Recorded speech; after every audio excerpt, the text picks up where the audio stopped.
Everyone, आज की video में आप लोग देखने वाले हैं आरआरबी ग्रुप डी एग्जाम 19 अगस्त 2022 को पूछे गए सारे जीके, जीएस और साइंस के क्वेश्चंस। और इस वीडियो में भी आप लोगों को एक एक क्वेश्चंस पे 4-4, 5-5 पॉइंट बताया जाए। तो आप लोग वीडियो को पूरा जरूर देखिएगा। ग्रुप डी एग्जाम के लिए ये वीडियो आप लोगों के लिए काफी यूजफुल रहेगा, क्योंकि पिछले बार जो ग्रुप डी एग्जाम हुआ था उसमें जितने भी क्वेश्चन पूछे गए सारे क्वेश्चन को इस वीडियो में बताया गया है, और इसके साथ ही उस क्वेश्चन से कितना क्वेश्चंस बन सकता है ये भी बताया गया है। सो आप लोग इस वीडियो को पूरा जरूर देखिएगा। सो यहाँ पे फर्स्ट क्वेश्चन में दिया हुआ है फिजिक्स का एक डायग्राम जिसमें R1 और R2 का वैल्यू दिया हुआ है, और यहाँ पे धारा का भी V का मान दिया हुआ है 5। अगर आपसे बोला जाए कि श्रेणी क्रम के माध्यम से प्रतिरोध निकालना है तो इसका फॉर्मूला होता है R is equal to R1 plus R2। यहाँ पे R1 R2 का वैल्यू दिया हुआ है 4 और 3, तो यहाँ पे आपका R का वैल्यू हो जाएगा 7। अगर आपसे कहा जाए कि यहाँ पे आपको I का मान निकालना है तो देखिए ओम का नियम होता है V is equal to IR। यहाँ पे आपका V का वैल्यू दिया हुआ है, R का वैल्यू यहाँ पे निकल गया है 7, तो इस मान को यहाँ पे बैठा देना है। V का आपका 5 हो गया इज इक्वल टू I निकालना है इंटू R का मान है 7 जो कि यहाँ पे निकला है, तो यहाँ पे आपका हो जाएगा I is equal to 5/7 ampere. तो यहाँ पे आपका I का मान यानी कि धारा 5/7 एम्पियर निकल गया।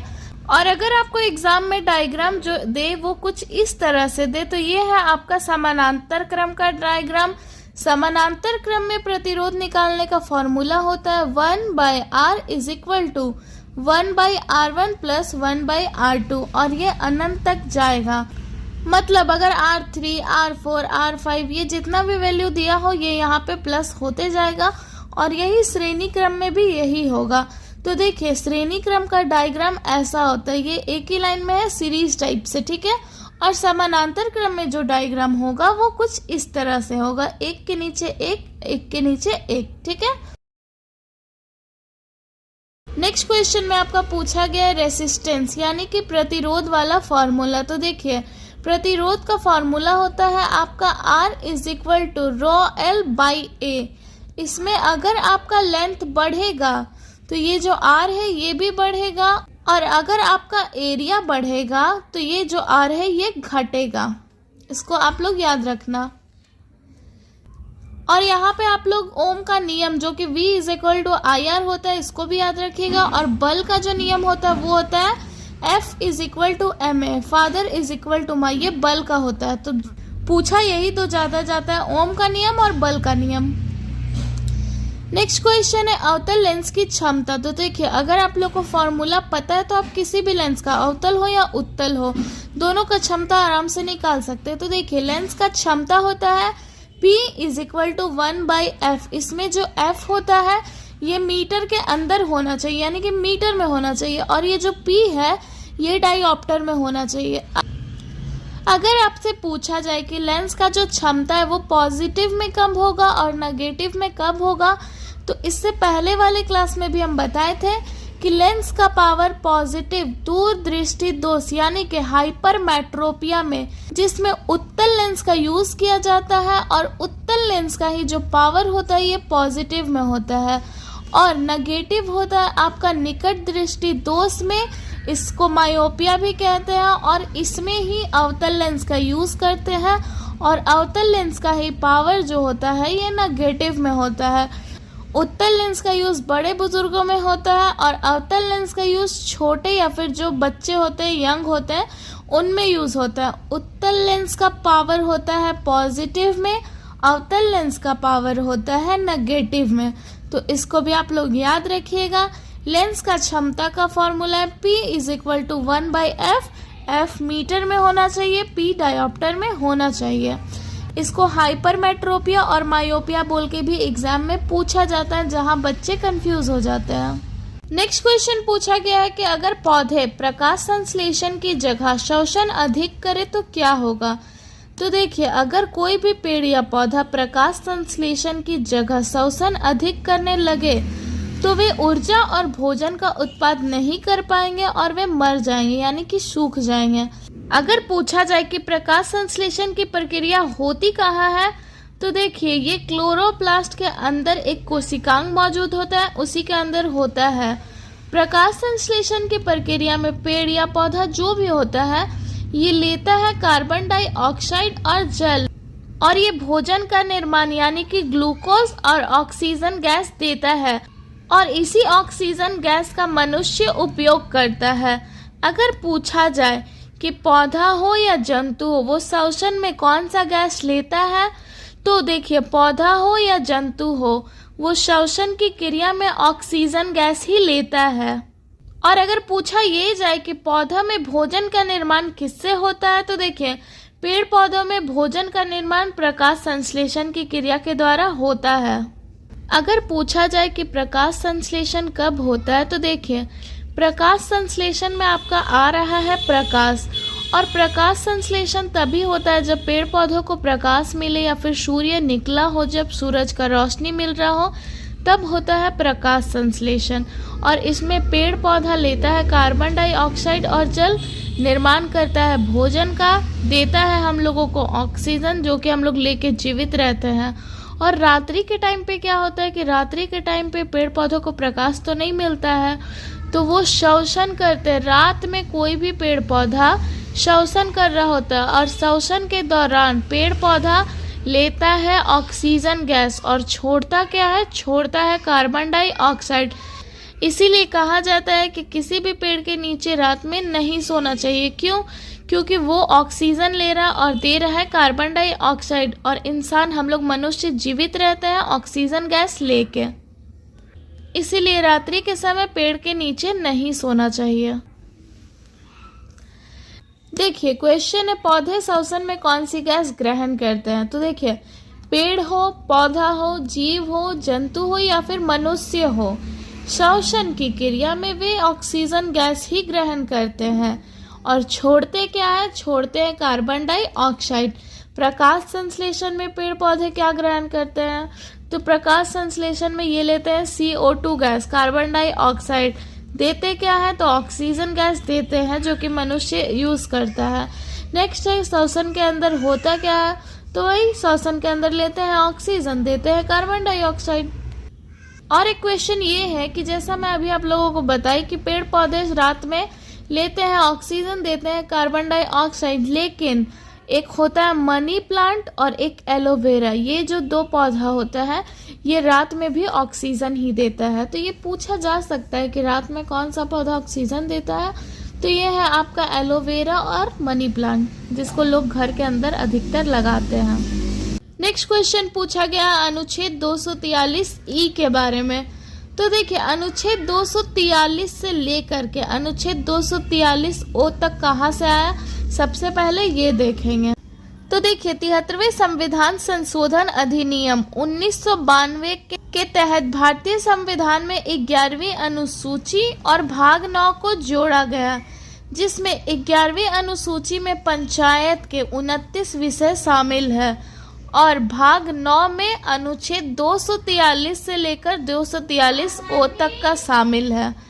अगर पूछा जाए कि 73वां संविधान संशोधन आया तो 1992 में, पर ये लागू कब हुआ, तो देखिए 73वां संविधान संशोधन 24 अप्रैल 1993 को लागू हुआ और 24 अप्रैल को ही पंचायती राज दिवस के रूप में मनाते हैं।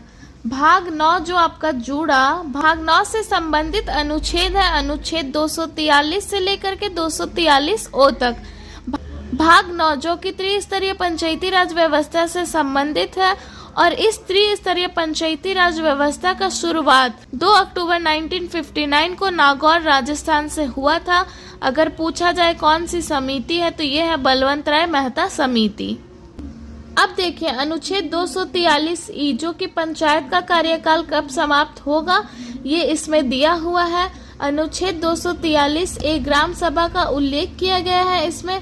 243 में इसके गठन का उल्लेख है। 243 में संरचना कॉम्पोजिशन के बारे में बताया गया है।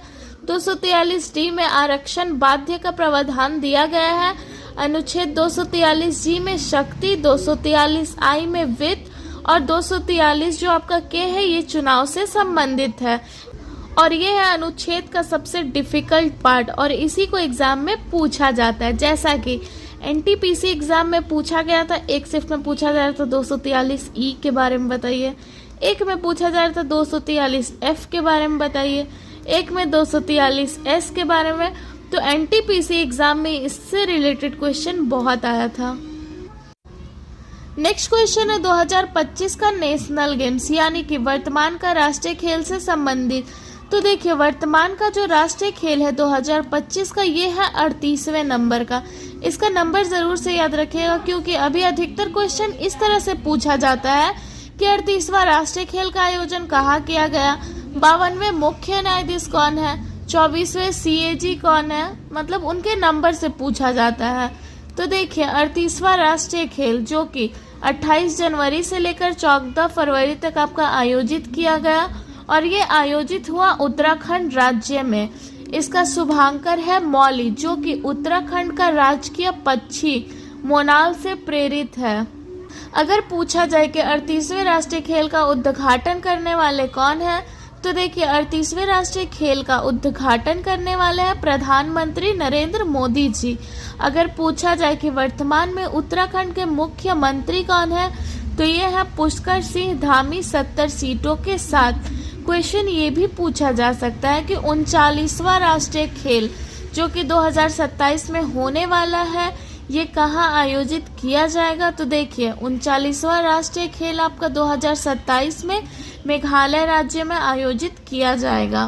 खेलो इंडिया यूथ गेम्स 2025 का जो है ये है 7वां नंबर का, यानी कि खेलो इंडिया यूथ गेम्स का ये है 7वां संस्करण। ठीक है, खेलो इंडिया यूथ गेम्स का आयोजन बिहार के 5 जिले पटना, राजगीर, गया, भागलपुर और बेगूसराय के साथ साथ नई दिल्ली के कुछ शहरों में इसका आयोजन किया गया। लेकिन जो क्वेश्चन पूछेगा या एनटीपीसी एग्जाम में पूछ रहा था उसमें नया दिल्ली का कोई जिक्र नहीं किया गया, इसमें सिर्फ बिहार के 5 जिलों के बारे में ही पूछा जा रहा था। ठीक है, अगर पूछा जाए कि इसका आयोजन कब हुआ था, तो देखिए इसका आयोजन 4 मई से लेकर 15 मई 2025 तक बिहार के 5 जिलों में हुआ था। ठीक है, उद्घाटन करने वाले कौन है, तो उद्घाटन करने वाले प्रधानमंत्री नरेंद्र मोदी जी ही हैं, लेकिन वे खुद नहीं आए थे, उन्होंने एक वीडियो भेजा था और ये वर्चुअल माध्यम से हुआ है। शुभांकर कौन है, तो शुभांकर है गज सिम्हा। और अगर पूछा जाए कि खेलो इंडिया यूथ गेम्स के विजेता कौन है, तो ये है आपके महाराष्ट्र राज्य 158 पदकों के साथ, जिसमें 58 गोल्ड था, 47 रजत था और 53 कांस्य पदक था। अगर पूछा जाए कि 2026 में खेलो इंडिया यूथ गेम्स का आयोजन कहाँ होगा, तो देखिए अभी तेलंगाना और राजस्थान के जो मुख्यमंत्री हैं वे आग्रह कर रहे हैं कि खेलो इंडिया यूथ गेम्स का आयोजन उनके यहाँ पे किया जाए। अब देखिए कहाँ पे होता है। नेक्स्ट क्वेश्चन है AVGC सेंटर के बारे में। तो देखिए इसका फुल फॉर्म होता है animation, visual effect, gaming and comics. इससे रिलेटेड क्वेश्चन ये पूछा था कि भारत का पहला AVGC सेंटर कहाँ स्टार्ट हुआ है। तो देखिए भारत का पहला AVGC सेंटर ये कर्नाटक राज्य में स्टार्ट हुआ है। अगर केफोन के बारे में पूछे तो ये केरल राज्य का है। नेक्स्ट क्वेश्चन है कि दुनिया की सबसे प्रदूषित राजधानी कौन सी है। तो देखिए दुनिया की सबसे प्रदूषित राजधानी है दिल्ली। अगर पूछे कि दुनिया में सबसे प्रदूषित देश कौन सा है, तो देखिए अभी वर्तमान में कोई चोंड या फिर चोंग नाम का पहले स्थान पर है प्रदूषित देश में, दूसरे नंबर पे है बांग्लादेश, तीसरे नंबर पे है पाकिस्तान और 5वें नंबर पे है अपना इंडिया भारत। नेक्स्ट क्वेश्चन है कि रामकृष्ण मिशन का शुरुआत कब हुआ था। तो देखिए रामकृष्ण मिशन का शुरुआत 1897 में हुआ था और इस मिशन के शुरुआत करने वाले हैं स्वामी विवेकानंद। और इसके साथ ही अगर पूछा जाए कि आत्मीय सभा के संस्थापक कौन है, तो ये है राजा राम मोहन राय। ब्रह्म समाज के संस्थापक है राजा राम मोहन राय और इन्होंने ब्रह्म समाज की स्थापना 1828 में किए हैं। आर्य समाज के संस्थापक है स्वामी दयानंद सरस्वती और इन्होंने 1875 में आर्य समाज की स्थापना की। रामकृष्ण मिशन जो कि मैं अभी बताई 1897 में स्वामी विवेकानंद ने किया है और इन्होंने 1897 में ही कलकत्ता के अंदर वेलूर मठ का स्थापना किए हैं। अभिनव भारत की शुरुआत करने वाले हैं सावरकर बंधु। नर्मदा बचाओ आंदोलन चलाने वाली है मेघा पाटेकर।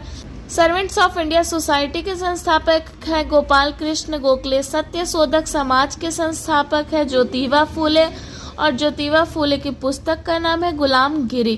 प्रार्थना समाज के संस्थापक है आत्माराम पांडुरंग और भूदान आंदोलन चलाने वाले हैं विनोबा भावे, जिसमें से आत्मीय सभा, ब्रह्म समाज, आर्य समाज, रामकृष्ण मिशन पूछा गया है, नर्मदा बचाओ भी पूछा गया है और भूदान आंदोलन भी पूछा गया है और ये बाकी के हैं जो में भी आगे पूछे जाएं। नेक्स्ट क्वेश्चन पूछा गया है पंजाब नेशनल बैंक में किन बैंकों का विलय हुआ है। तो देखिए पंजाब नेशनल बैंक में ओरिएंटल बैंक ऑफ कॉमर्स और यूनाइटेड बैंक ऑफ इंडिया का इन दोनों का विलय हुआ है।